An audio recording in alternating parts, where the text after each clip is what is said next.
Hello, everyone. Welcome to the webinar, How to Increase Your Influence and Develop Your Brand, hosted by the American Bar Association's Young Lawyers Division and Law Practice Division. My name is Peggy Liu, and I serve as Vice Director of the Young Lawyers Division's Member Resources team. Before we dive into the substantive part of today's program, let me take a moment to introduce the two ABA entities that co-sponsor this webinar. The Young Lawyers Division is the ABA's home for the new attorney, giving members tools to navigate the early years of a career, opportunities to network, and resources to grow skill sets. ABA lawyer members under the age of 36 or in practice 5 years or less, and law student members are automatically enrolled in the Young Lawyers Division for free. The Law Practice Division provides resources for lawyers and other legal professionals in the core areas essential to a law practice, namely marketing, management, technology, and finance. Its unique resources are targeted to every practicing attorney and legal professional, regardless of practice area. Through its publications and programming, it has established itself as a leader within the legal profession by bringing lawyers and technology together under one roof to advance the legal profession now and for the future. You can join the Law Practice Division for free with your ABA membership to access all of these resources and more. With me today is Katy Goshtasbi, Chair of the Law Practice Division and an expert in personal branding. The Young Lawyers Division is delighted to have Katy as our speaker because we often hear that personal branding is critical to the professional development of young lawyers.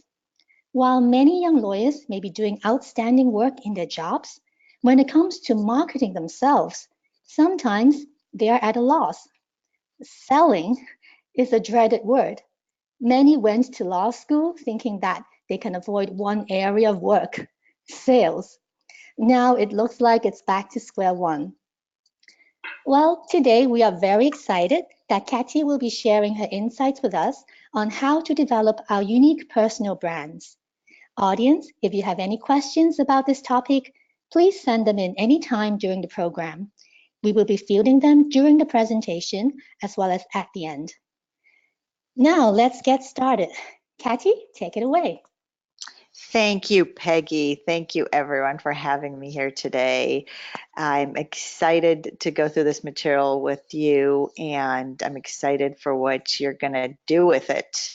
And I'm excited that you're using the ABA resources because when I was a young lawyer, and even when I was in active practice, I thought the ABA resources were fantastic. So here's some things I want you to mull over before we dive in. Statistically, roughly 78% of everything you and I buy has absolutely nothing to do with the content of what we're buying. It has to do with how we feel about either the service or the product. So that means that upward of 70%, roughly 78% of any reason why anyone hires you as a lawyer, promotes you as a lawyer, or even take it out of the legal sphere, wants to date you, has absolutely nothing to do with your substantive knowledge of the practice of law. It has to do with how they feel about you. So that can be a little unnerving because we all went to law school to be great practitioners. Here's another statistic. About 99% of us professionals, lawyers, have never had any formal or informal training, as Peggy touched on, about how to sell ourselves and how to resonate emotionally with our audience. So when you put those two statistics together, it's not really fair. That's really what I'm here to address because fairness is one of my big values. So before we start, as we start, here's what I want to do. I want to take a poll of your audience, of you, my audience. Tell me how many years of legal experience you have, 0 to 5, 6 to 9, or 10 or more.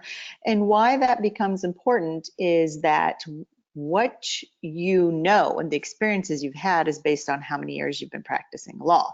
It has to do with also how long you've just been alive, but it has to do with what experiences you've had and how you've interpreted them.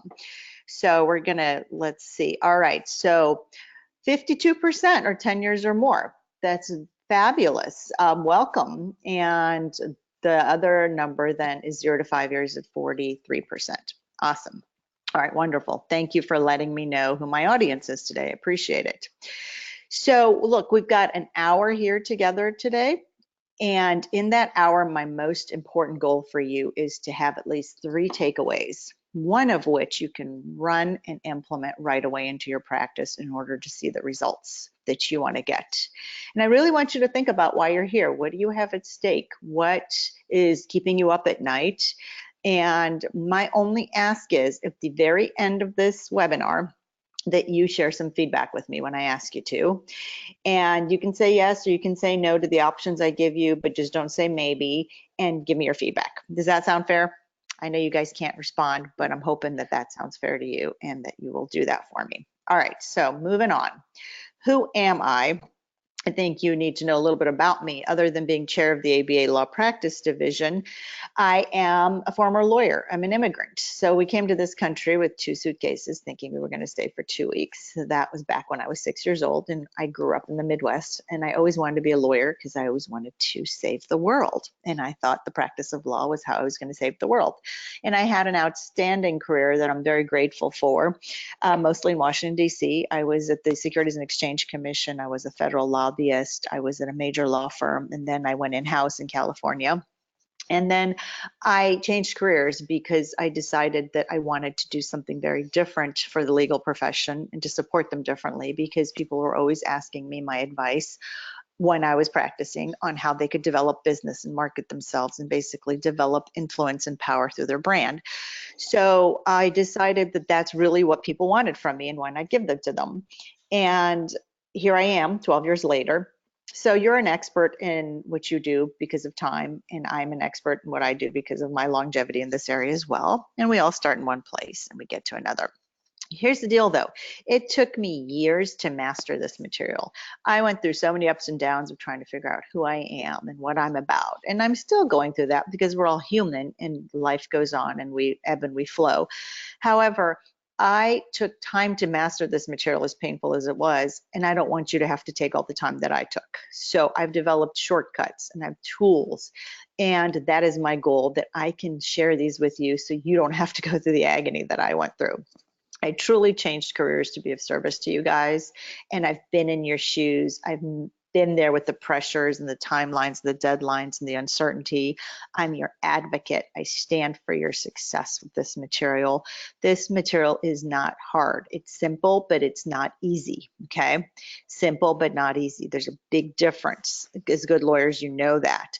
This material is foundational. It is not simplistic. Foundational means it's going to allow you to grow and launch. And if you're 10 years out, same thing. You know, I have clients in their 50s and their 60s. It's never too late to re-solidify the foundation and to launch off of somewhere new.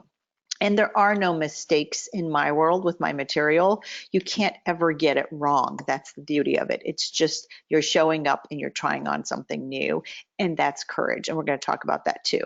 The last thing I want to say is this work is a marathon. It's not a sprint. A lot of people say, overnight, can you make me a brand sensation? And can I have clients in the doors? And can I be a happy lawyer? It doesn't happen overnight. I'm not going to lie to you. In an hour, I'm going to give you a good start, but it's not going to be enough because it's a lifelong process, okay? I just don't want you to be disappointed. So here's the big question that I often ask my audiences, and I ask myself too. What's holding me back? What in my career, in my life, is holding me back? And really, this answer is the reason why you're here on this webinar. What you have at stake, why you're willing to invest an hour, which I'm very grateful and honored for, because I know you're super busy. So use it well. What's holding you back?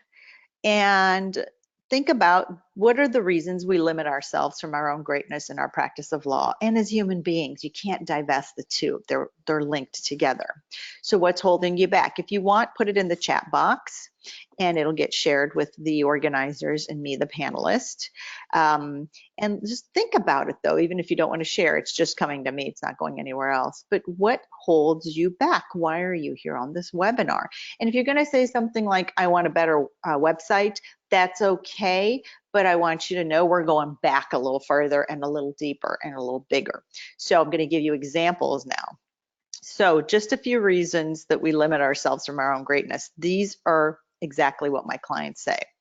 So I am not as productive as I want to be, okay? Otherwise, people say, I want higher self-confidence, and people suffer from imposter syndrome. Mostly the women lawyers tell me they suffer from imposter syndrome. I used to suffer from imposter syndrome. Time is holding folks back. Great answer. I got it. Yeah. My stress is too high. I'm juggling all the time. That's an answer I get. Another one is leadership management challenges. I feel alone. Where's all the support I'm supposed to have around me in this world and in my practice? Other clients say, I'm not standing out enough from the crowd. And lastly, to the answer that I got for a participant, where did my time go? Time management is an issue. So I work with people who have these kind of challenges in their careers, and these are the kind of answers that all of my clients give. And if you have something similar to this, then you're in the right place. So this happens. What are we going to do about it? Here's the deal. Let's spend some time working on this, okay? Anyone else have similar or same challenges? And I want you to really think about this. I want you to really put down your email access. Don't look at your email for a while. Really be here with us as we're talking about this, and think about what challenges have you been facing in your career, and have they been similar to the ones I listed from my clientele, or are they different? And what have you done so far to fix these challenges? You know, complaining about them and knowing that they're there, maybe not even complaining about them, doesn't make them go away. What have you done about them? And if you say you don't have time to do anything about them, I guess that's a good answer, but it doesn't serve you well, because it doesn't launch your career and keep your career moving and allow you to be happy doing what you're doing.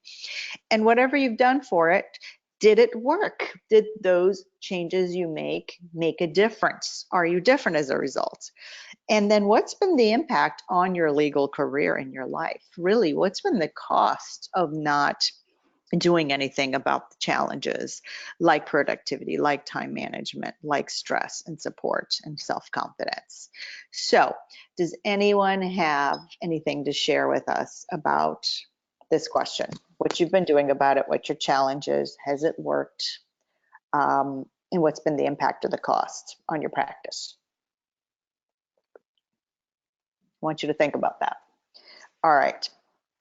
And as we move along, I want you to constantly be thinking about this question, because it's one that should be at the forefront of your mind, not to egg you on, but to make you be self-aware and boost your morale to do something about your practice if it's not exactly where you want it to be.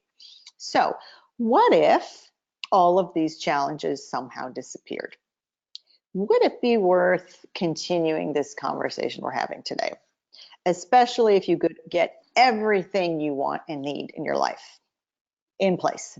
And I know it sounds very Pollyanna, but trust me, it's not. Okay, you just have to come at it from a place of knowing that you're in control of this bus and you can have anything you want. So what if? I want you to really say a big loud yes to yourself, and somebody type in yes, and we'll move on, because I think that's the imperative. What if you could do something about this and all these challenges actually disappeared?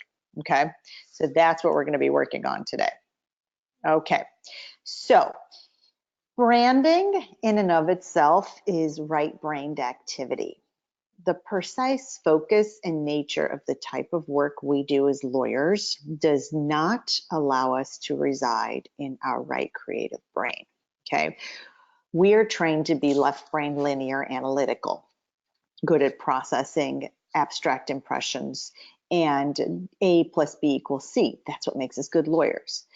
My job is to guide you in accessing your right creative brain so that you can get more creative and get better clients and get better access to information and develop your career and be in control, and most of all, have fun, okay? So at any time, anything that we talk about, if it makes you uncomfortable, that's awesome. If you're not uncomfortable, you're not growing, okay?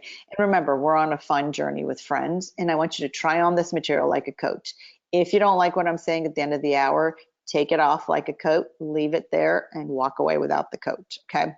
So the goal is really for you to go through a change and transformation journey, okay? That is what my expertise as a change and growth and branding expert is. Change is just defined as an event. It's something that happens. You have a baby, you eat a meal, you go to bed, you wake up. Those are all just changes in your life. Transformation is where it's really at. Transformation is the process that you go through as a result of that event, which was a change, okay? So when I use the word change today, I'm truly saying transformation. And when you are transformed, when you grow, it's about achieving value. You become more efficient as a lawyer, and you learn to reinvest in your growth as a lawyer and reinvest in other people's growth around you and your clients' growth, frankly. So really, we're all about creating an authentic and genuine brand. And that becomes the key point of syncing your own brand with your legal brand. So most people say to me, are these two things related? Is one the same? You go wherever you go. Your brand carries the business brand, carries the legal brand.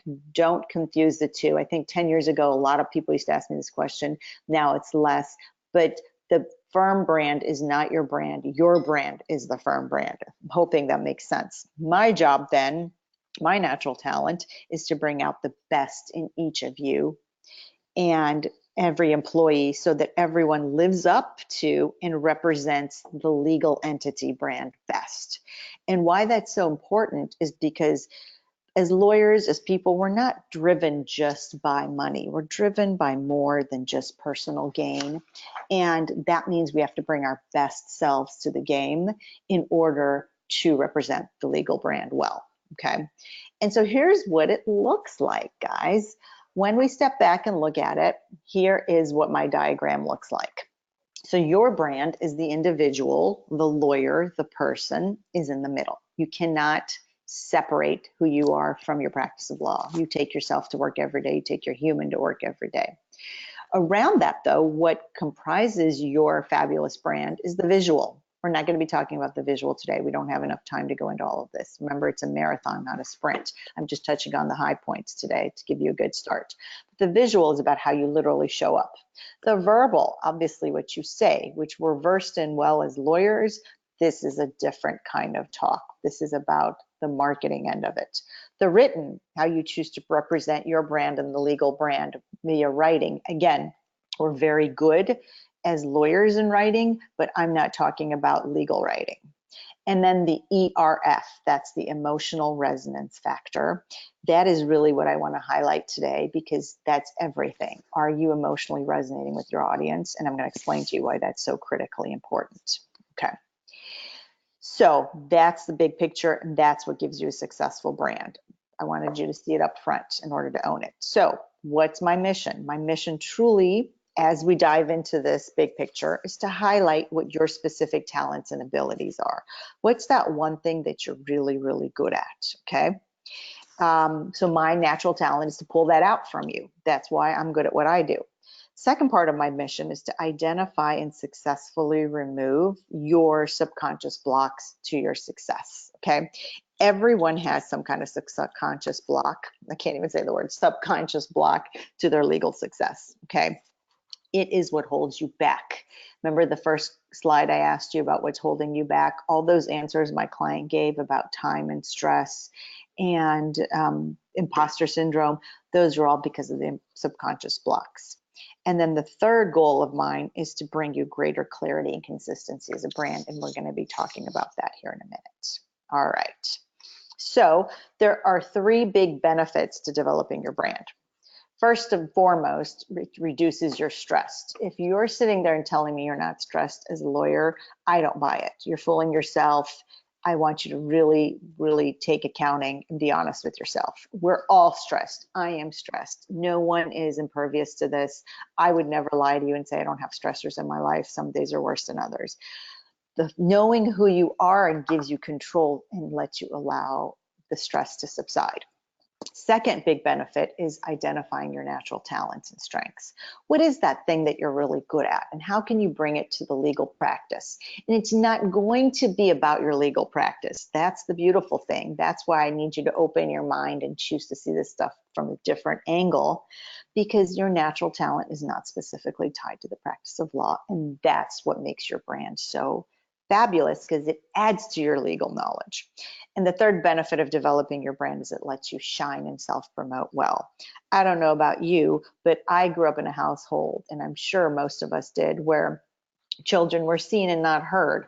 However, now the millennial generation's different, but the point is we're still taught that we want to be humble and quiet, and not understanding that if you're not telling people why you're the best lawyer for them, is letting them go, perhaps, and losing out on you. You have to understand that self-promotion in a good, ethical way, letting yourself shine in an ethical way, is critical and key, okay? So I want you to stop and think, what does a brand mean to you, okay? I would love for you to use the chat box and just chat and tell me, what's the first adjective you think of when you hear the word brand? What do you think? Take a second and tell me, when you think of the word brand, what's the next word you think of? And type it in for me.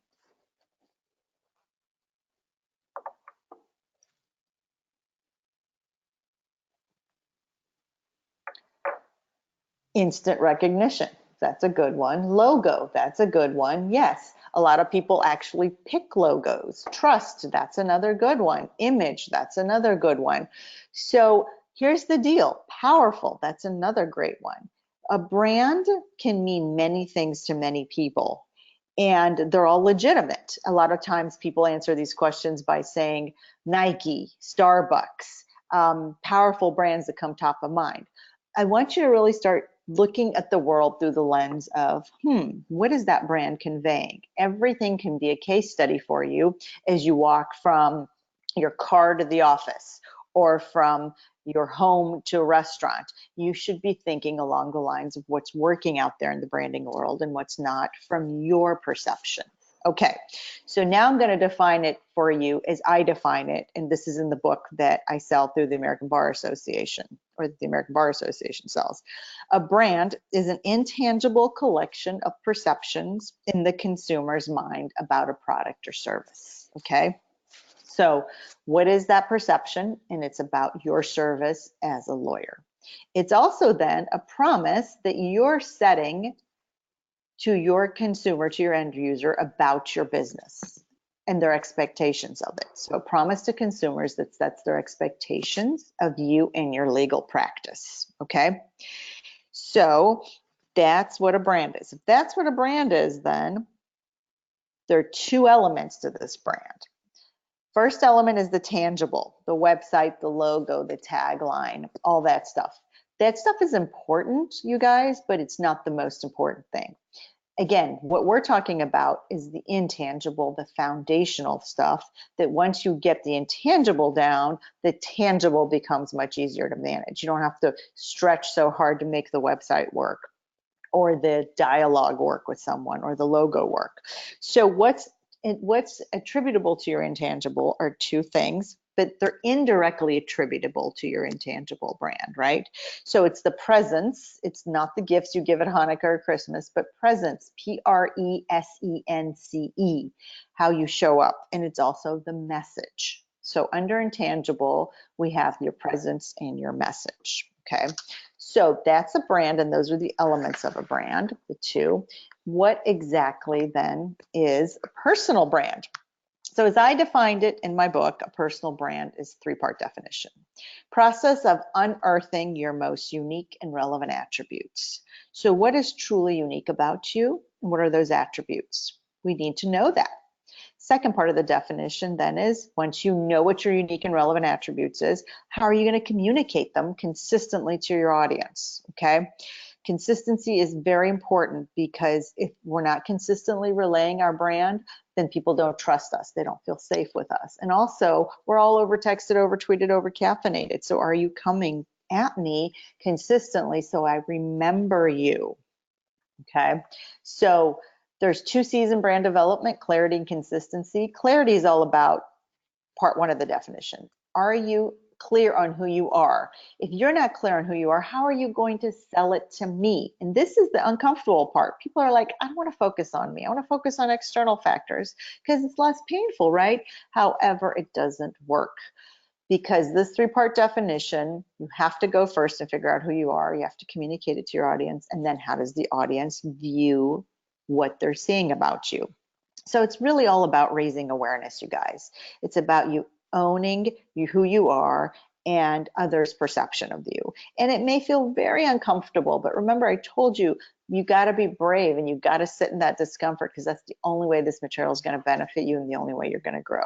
Otherwise, you would just have a legal brand and a website, and it may work, but I'm telling you, for the longevity of your happiness in your legal practice, this is where I have found the key is. Okay, so there's top 5 action steps for you having an influential brand that emotionally resonates with your audience, because this is about emotional marketing. You got to remember that. So the first one is courage, okay? This is what, these top 5 things are what everyone must master, and everything hinges off of courage, okay? You are courageous enough to go to law school, you can do this, you've got this, okay? Courageous brands win, okay? So other than Peggy, I'm not sure how many of you are familiar with the Chinese language, but the Chinese language is pictorial. It is symbolic. There's symbols that represents words. So the Chinese word for crisis, C-R-I-S-I-S, has the symbols for 2 other words. The Chinese word for crisis is developed by putting the word danger plus the word opportunity together in symbols. That's how the Chinese define crisis, danger plus opportunity. So if you just step back and look at that, that's fascinating, right? Danger plus opportunity equals a crisis. So there's 2 ways you could look at a crisis. I liken this courage part of this to race car driving. When race car drivers are sitting in their cars, and mind you, I'm not a race car driver, but I grew up in Indianapolis, so I understand the Indy car circuit very well. When race car drivers are sitting in their car, you guys, they are sitting low and they want to feel all the bumps in the road. Why? Is because they want to be able to know what's coming at them and be able to perceive what's next and be able to shift and change on the fly and adjust. That takes courage, okay? So why that's important for you is if you are listening to this, you are a high achiever and you want to be a top performer. And high achievers who want to be top performers have to have courage and understand that crisis is danger, but it's also an opportunity. And you have to be open to the bumps in the road. Otherwise, you're just avoiding and isolating yourself, which means you're too comfortable and there's no growth and there's no change. And your legal practice is going to become stale. And no one's going to notice you. No one's going to promote you.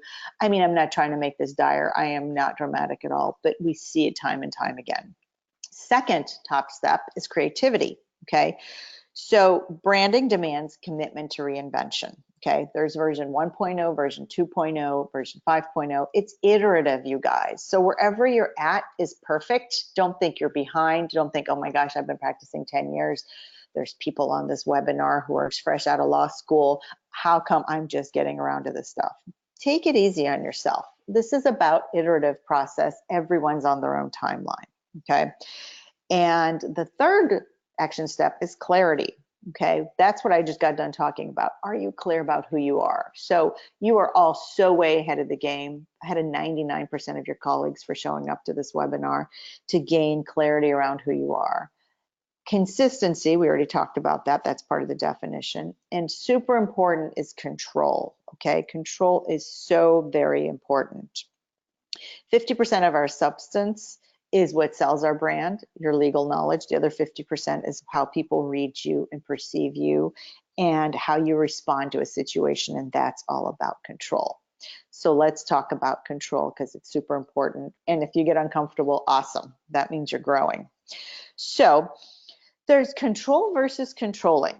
And oftentimes in my work with clients, I'm brought in when there's a difficult partner or a difficult associate or difficulty because someone is throttling everyone else and trying to control the situation.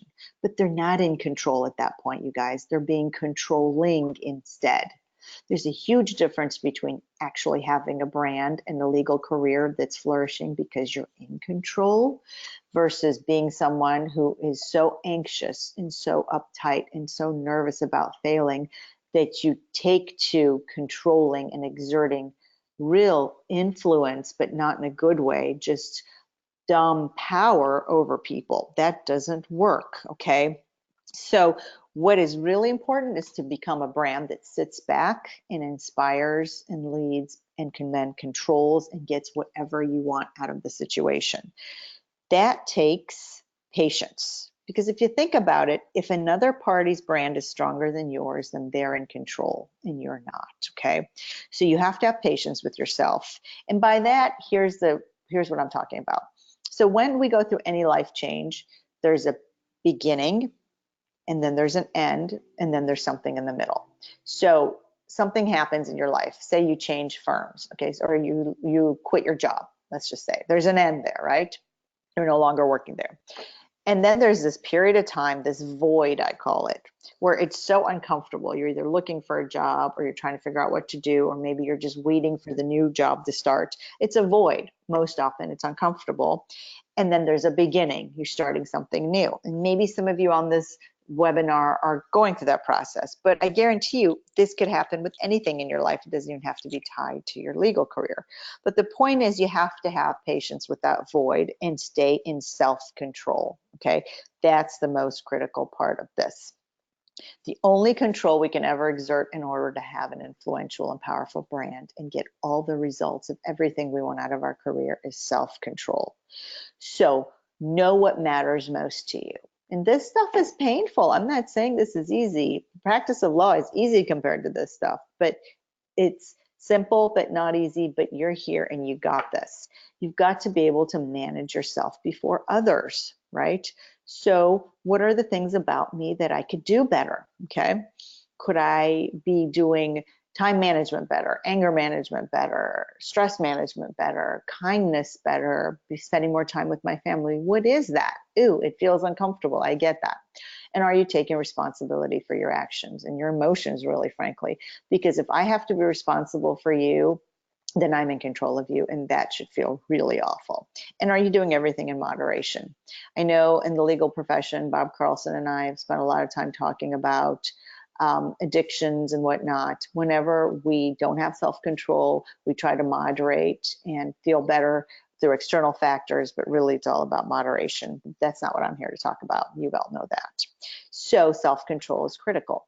So with that knowledge, I want you to really stop and think about right now, what do you want to be known for in 2019? It's not too late.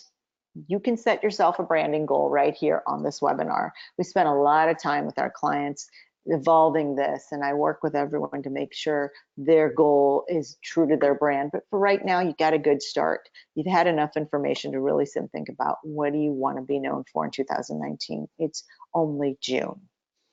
Here's the deal. Here's why it's so important. A deliberate brand comes from a deliberate you. You know what the next question is. Who are you? That's what we started this dialogue with. So now I want to delve into this. Your career as a lawyer is a manifestation of you and your personality. Okay, end of story. So the focus of all this has to be on you, and no one has the right to take responsibility of you either, or for you. So really have to stop and think about this. Thinking about this makes us think about what makes you unique and different. I'm sure by now you've heard this. 10 years ago when I was saying this, people were like, I don't think I am unique. They're still saying that. You all are still telling me that, even though now people walk around and preach this a lot. Here's why this is so important in my world. It's because of the notion of competition. So everyone's competing in the legal profession, and that increases our stress level. And when our stress goes up, I'm going to talk to you in a minute about why that's so bad for our brand and for our ability to retain clients, get new clients, and sell better. So I love this quote. I'm not going to read it all to you because you can see it, but basically the gist of it is, take what you need, don't annihilate. You're not in a competition, you're in a community, okay? I don't know who Danella Meadows is. I don't know what environmental scientists do, but I love this woman for her quote, because once you realize truly who you are and your uniqueness, then everyone becomes complementary to you. No one is your competition. And that should take all the stress off your shoulders, because no one is competing with you, because no one is you. Use them to your benefit, be of support to them, and your clients will flourish. How we do this is through this concept of own it, sell it, okay? And that's about self-awareness and self-confidence. So own it really means having self-awareness around all this stuff, which is just so icky, right? Like, I don't want to think about myself. Just put something in front of me and tell me to do it so I don't have to focus on me. Well, before you can sell anything, sell your brand, get new clients, get promoted, get seen and heard, you got to be able to own it. Have self-awareness around your realities and your beliefs, and are they others' realities or beliefs or yours, and how are you coming across? Once you own it with self-awareness, only then can you sell it, sell your brand with self-confidence. So self-confidence then really becomes, do you believe you're really a good lawyer and that you're worthy of helping others? Are you coming from a place really of fear or from faith that I'm good at what I do as a lawyer? I went to law school, I nailed this stuff, and I'm going to go out there and tell people about it because I'm going to convert people to be my biggest fans and my clients in my next job, and to grow this legal brand out at work. But why this is so important is because people buy self-confidence. At the end of the day, the only thing that sells you in your legal profession is self-confidence. So what happens when we don't have self-confidence? 3 things are exhibited according to my formal research. We have high anger levels because we're trying to control ourselves. Without our self-confidence, all that exhibits is anger. The other thing is we become perfectionists. We try to control everything through perfectionism, and we become the bottleneck. Oftentimes in law firms, the people that everyone knows are where all the projects go to die are the perfectionists.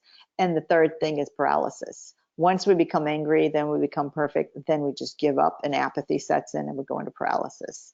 Look, if this sounds dramatic, it's not meant to be. It's just real and it's out there, and I don't want this to be you. So what is the one big block to self-confidence? And you all know what's coming with this, right? It's stress, okay? So I did formal research at UCLA with a neuroscientist about a decade ago to prove my theories. And I came up with this theory that there is a direct inverse correlation between stress and self-confidence. So as your stress goes up, your self-confidence proportionally drops. Even if you're the most self-confident person in the world, it has to work that way. Your stress is going up, your self-confidence is dropping. What does that mean? That means your brand value is diminishing. Which means what? Which means you're no longer emotionally resonating with your audience.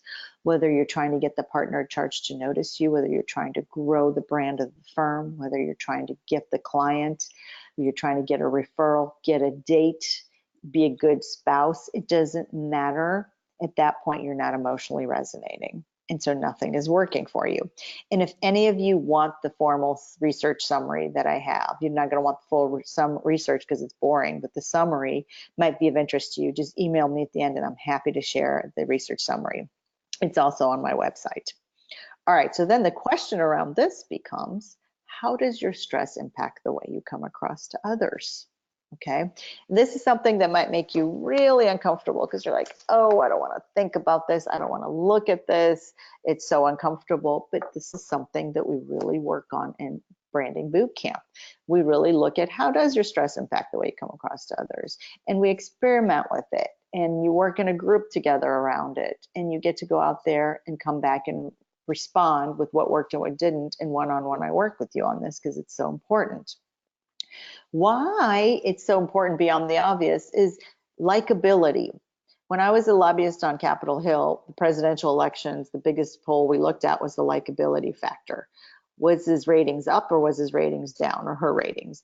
If they were more likable, they're more likely to win versus not. And why is because of the statistic I started with. Upwards of 75% of everything people buy around your legal business is about how they feel about you. So they're not buying from a place of logic or promoting you from a place of logic, or hiring you from a place of logic.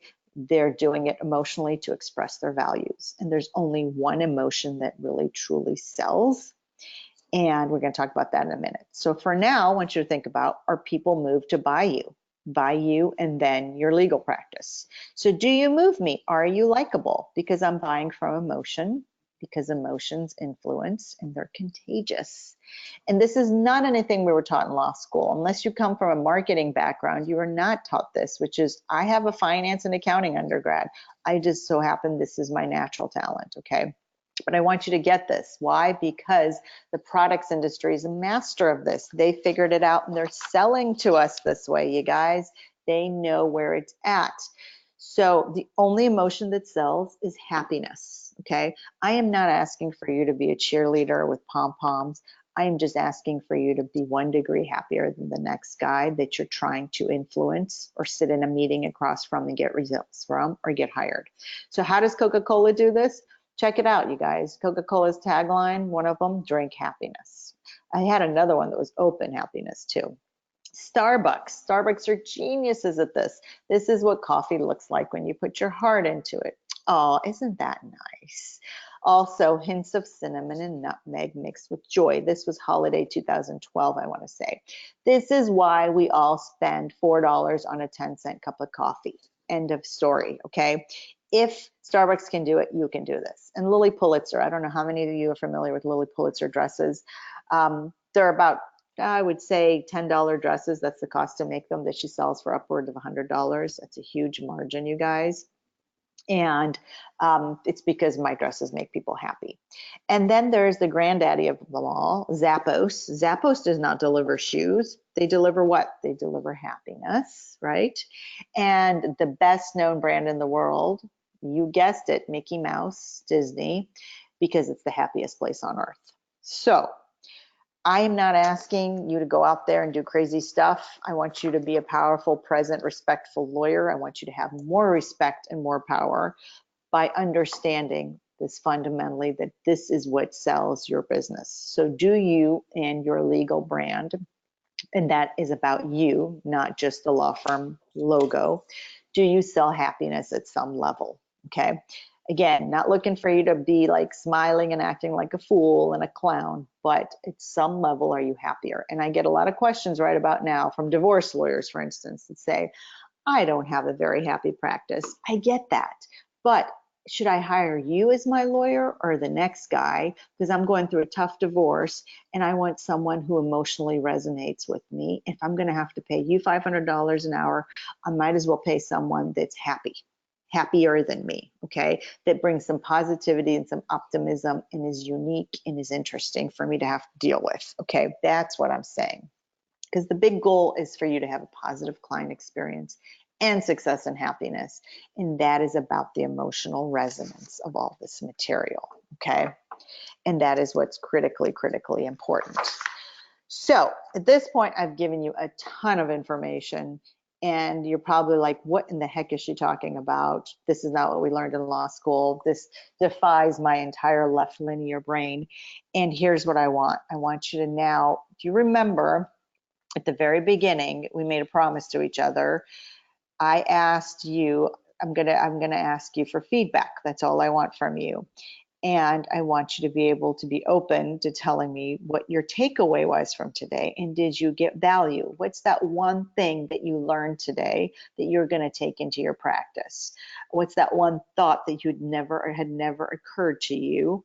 And that's the value for you. And you've gotten a good start. And would you like to learn more? Because right about now, most people are like, I feel either like I've gotten it or I haven't. What am I supposed to do with all this? What's next? Don't go away. I'm going to tell you that in a minute. And this is the how. So if you want to learn more, what's the cure? Here's your cure, an intentional branding plan where you are actually in control. Now, obviously in an hour on a webinar, we can't get to this, but I want you to understand that you don't have to feel like I didn't get this. I'm 10 years into a practice. I'm 6 years into a practice, or I just started it and I have to pay my student loans. I can't deal with this stuff. Deal with it now so you don't have to deal with it later is what I'm telling you. So what are we talking about? It's called Branding Bootcamp. Okay, this is a Hallmark program I've been running for a decade now across the US. And these are what we cover. Stress and time management, the visual. What is your story? How did you actually get to where you are? So you can start sharing it with your audience, with your prospective clients, so people can get to know you and emotionally resonate with you. If all you're talking about is business and being a lawyer and standing up and introducing yourself from a place of lawyer, lawyer, lawyer, then it's okay. It's just not memorable and people aren't going to resonate. So it takes time for us to develop your story. Month 4 is, how are you going to read and deliver to your audience? This is not just about you. This is about your audience. And where are you going to show up and how are you going to sell it and communicate and negotiate? And how are you going to take that personal brand and put it into the business brand? Okay. We cover all of this in 2-hour blocks of time in a group. And we do it virtually online, so you can be anywhere in the country. I came up with this program because people were like, we need this across the country, and we can't seem to access you all the time because I'm one person. I said, fine. So it's a 7-month program. We meet once a month for 2 hours virtually, live online. So I'm live, I'm working one-on-one with you. And even with that, you get a 1-hour one-on-one session with me somewhere in the 7-month program, so you can personalize the material. And is this stuff for you? Well, you really have to think about that. It's not for everyone, but could it be for you? It's for you if you're established in your legal career, but you're not truly as happy as you want to be, okay? Or it's for you if you're not where you want to be in your legal career yet, because we're going to give you techniques so you can get a sense of yourself and improve the legal practice and actually show up. It's group, it's support, it's for introverts and extroverts. I hear this all the time. People say, well, I'm an introvert. My material is mostly introverts in my classes, okay? So it's for everyone who's shy and who wants to just be open to change and try something new and wants to excel in their legal practice. I know you're all high achievers that you just want to become top performers. That's what it is. Boot camp supports you and you support one another. And you know, this is what other people have to say about it, not from me, but people it allows them to articulate who they are, their values. It gives them the ability to stand up and be seen and heard. And it allows people to come across better so they can sell themselves better and have an experience with a group. And frankly, by the end of 7 months, people are all networking with one another across the country. So if this resonates with you, if what I've talked about today resonates with you, if boot camp resonates with you, the next boot camp starts in September. We've got an early bird special for people who are either listening to this live or the recording. If you sign up for virtual branding boot camp by July 12th, we're going to give you the early bird discount. It's already only $397 a month, but we're going to knock $100 off, so you're going to save $700 if you sign up for us by July 12th. And here's all my information, okay? So email me if you want to share what you learned. That would be critical. Let me know you're thinking about this material. If you have questions, if you want my formal research, email me. It's Katy at purisconsulting.com, Katy at purisconsulting.com. And email me if you want information about Branding Bootcamp. If you want to sign up by July 12th, you're going to get $700 off, and you're going to be able to move on to the next step in your career and really identify who you are and actually come at this from a fresh perspective, so your career is so much easier. And if you want to be added to our free e-newsletter, email me as well. Let me know. You can actually access it through going to purisconsulting.com. Once a month, we send you free content about your brand. DIY is always an option, or you can buy the book that the ABA sells that I wrote about your brand, Personal Branding 101.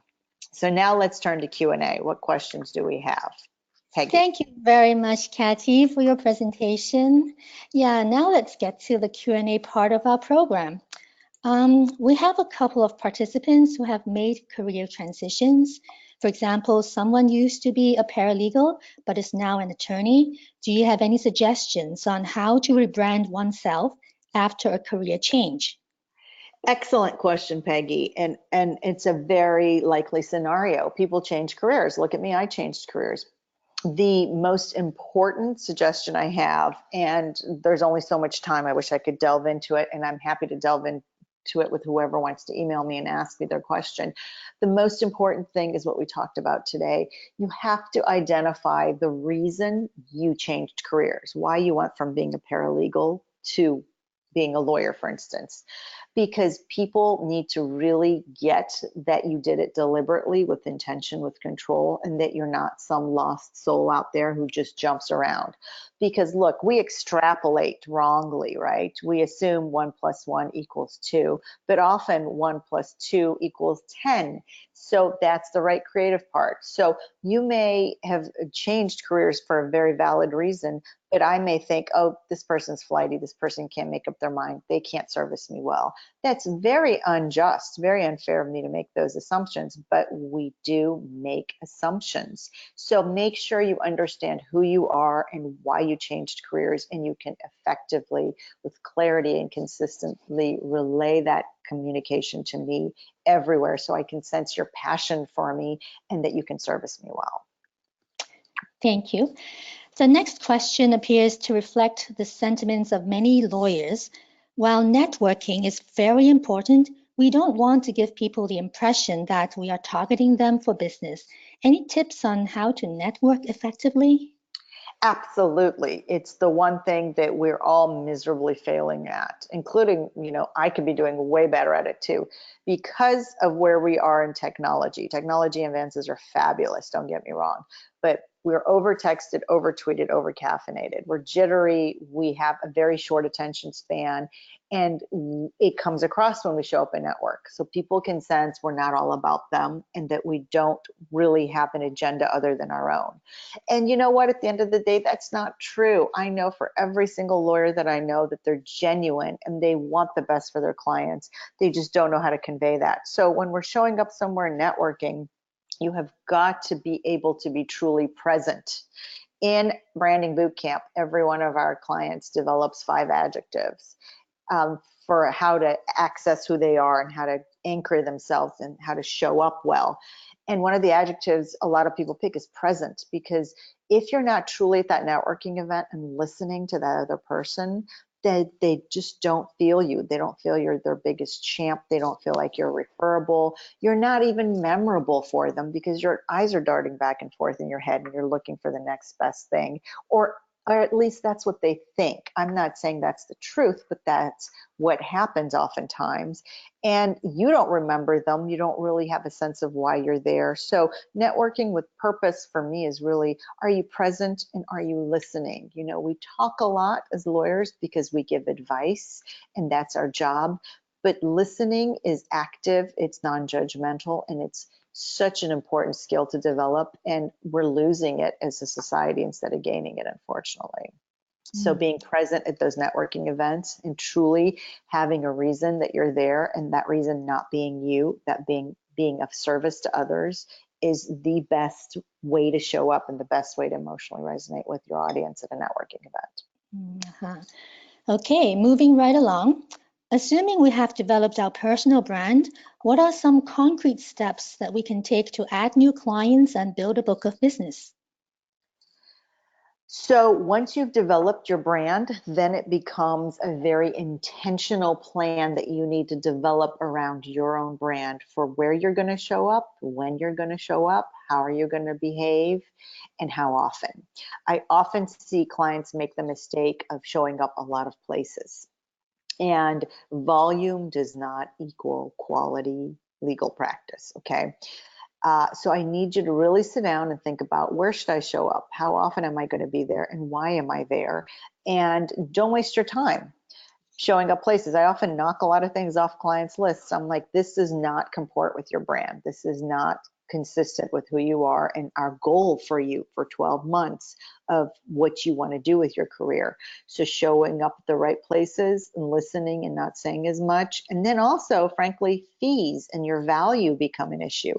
If you're a lawyer with a law firm where they're paying you a salary, I'm not telling you to go negotiate your salary at all. I'm saying how you value yourself is critically important. And that is oftentimes tied to monetary compensation. So if you're listening to this and you're a solo, or you do set your own fees, we often increase people's fees. I do increase their fees because I find they don't value themselves enough and they're not exhibiting a brand that makes them marketable, because they're not coming across as worthy. What does that look like if you're a law firm lawyer? or if you're with a law firm, if you're a partner of the law firm listening to me talk about this, I'm not saying you have to necessarily increase people's salaries. I'm just saying to have a well-rounded career for people, their value has to be acknowledged, and you have to come up with ways for them to hear you and know that they're valued so they can feel valued, and in turn then go out and solicit business and grow the business. Thank you. Here's another question. As we all know, social media can be a powerful tool, but if we're not careful, there can also be pitfalls such as violating ethics code. Specifically, how do we make use of social media to build a law firm brand without violating ethics code? That's an excellent question. So absolutely, social media is critical. Social media is out there. You can ignore it, whatever lowers your stress. I'm not saying you have to be all over social media. In fact, I don't want you all over social media if you don't have a well-developed brand that you feel good about. Now, I'm not saying that to say you have to go through my program, but I'm just saying if whatever you're putting out on social media you don't feel good about, it's not going to work for you. It can't, right? Because it's not resonating your authenticity, and it comes across disingenuous, and you may look like you're not good at what you do. God forbid, to Peggy's question, that it comes across unethical, because desperation as a brand doesn't sell. And so we find when people sell unethically online, it's because they're desperate and they have low self-confidence and they're not valuing themselves, so they're not putting the truth out to their audience, and that means they're not valuing their audience, and it doesn't work at the end of the day. So whatever you do, make sure you have a solid brand for yourself and a solid goal for your career, and have thought of some of these questions that I've asked you to think about today before you can project it out on social media, because otherwise it comes across random and haphazard. Let me give you something that's not directly related at all. So I have family, I have a cousin who has gourmet bakery shop, okay, with a restaurant attached. The other day she was pointing out that there's someone across the street that has a restaurant similar, but they're not doing as well. And she said, well, just go look at their menu. They've got all sorts of different foods on their menu. They've got French cuisine, they've got burgers, and it's a pub. She says, I get confused when I go in there. What do they stand for? What's their unique selling proposition? What's the good food on their menu? Same thing can be translated to social media. If you're throwing everything in the kitchen sink up in social media, there's no consistent messaging, and I'm confused, and I'm not really sure you're good at anything, including the legal practice. Thank you. I think we have time for one more. So this will be our last question. Most law firms and solo practitioners have websites. Do you have any recommendations for website management? What would you say are the top 3 items that must be done every day? Say that last part of your question one more time. What would you Recommendations say? for Yeah. website? What would you say are the top 3 items that must be done every day? Really good question. So I am not a website expert. I usually, once we develop the people's brand that resonate internally with a firm, then the message of the firm, we develop that as well, and hand in hand with the web marketing people, so that it's a clear, consistent message of each person's brand. However, what we find, and I don't know if you need to work on this daily, but I find that once a week at least, you need to go on your website and really look at, hey, what does web traffic look like? What am I putting out there that's resonating?